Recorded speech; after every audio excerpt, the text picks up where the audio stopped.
ఏం చేద్దాం? హల్లెలూయా, హల్లెలూయా. ఏదోను వనములో గొర్రె పిల్లను ఆదాము కొరకు హవ్వ కొరకు గొర్రె పిల్లను వధించి వారి పాపాన్ని పరిశుద్ధమైన గొర్రె పిల్ల రక్తముతో కట్టాడు. కానీ గొల్గొతలో క్రీస్తు అనే గొర్రె పిల్ల రక్తము పాపాన్ని కప్పడానికి కాదు, పాపం నుంచి విడిపించడానికి. నీ పాపాన్ని కప్పాలనుకుంటున్నావా? పాపం నుంచి విడిపించాలనుకుంటున్నావా? ఈరోజు పరిశీలించు ఒకసారి. హల్లెలూయా. కొంచెం కష్టంగా ఉందా? కొంచెం కష్టంగా ఉందా? ప్రభు త్వరగా రాబోతున్నాడు. ప్రభు త్వరగా రాబోతున్నాడు సహోదరా. ప్రభు త్వరగా రాబోతున్నాడు. ఆయన మధ్యాకాశంలోకి వచ్చిన వేళ ఆ రోజు నువ్వు రొమ్ము చీల్చుకున్నా ఆ రక్షణ దొరకదు, ఆ ప్రభు దొరకడు. వస్తున్నది రక్షించడానికి కాదు, రక్షణ పొందిన వారు తీసుకుని వెళ్ళడానికి.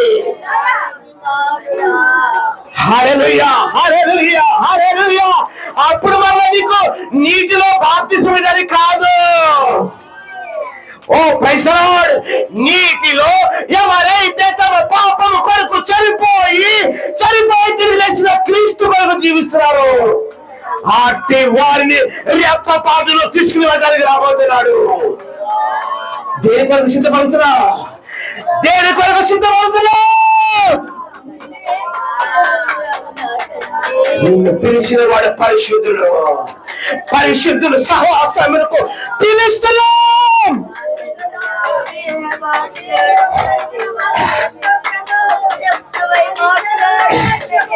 పాపులారా, మోసగాళ్ళారా, అబద్ధికులారా, మీకు మనసు ఉంటే వాటి విషయమై మారు మనసు పొంది రండి. మన ప్రభు అయిన దేవుడు పరిశుద్ధుడు.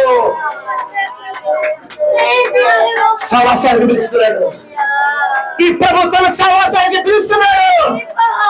ఎవరికైనా మనసుందా?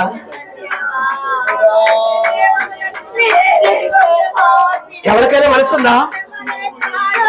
ఎవరికైనా మనసుందా? నేనెక్కడ పాపం చేశానండి? నాలో ఎక్కడ పాపం ఉందండి? స్వయం